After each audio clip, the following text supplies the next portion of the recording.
Do you see my mouth there? Yes, you did it. 3-year-old TJ started going to speech therapy before he could even talk. Peep, peep. There's our beep. Yeah, that's our popping sound. Let's feel it. Ready? Pop, pop, pop, pop. He was born with a cleft lip and palate. Beep, beep. Whoa, good job. A condition that can cause hearing and speech problems.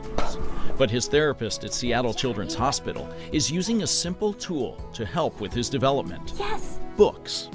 Room with a dump around a curve. It's a huge help. Huge help. There you go. Say pa. Pa. He's starting to form all his words out and actually saying, you know, sentences. Craniofacial pediatrician Dr. Emily Gallagher started the program at Children's through Reach Out and Read, a national nonprofit promoting early education development through reading. I really wanted to be able to expand the book program to kids with craniofacial conditions. So say we have a child who needs to practice their B's. I can choose the belly button book and I can show parents how to use the book as a way to augment their speech practice. I have a real passion for children's books. And her passion is contagious. This mom who I met in clinic was telling me about how she used to teach first grade.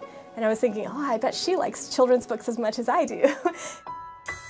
That mom was Sam Alexander, a former school teacher and wife of Seahawks linebacker DJ Alexander. Their son was a patient of Dr. Gallagher's, and now the two women have teamed up to bring more books into the hospital. And the goal is to have each kid who comes into the craniofacial unit to have one book.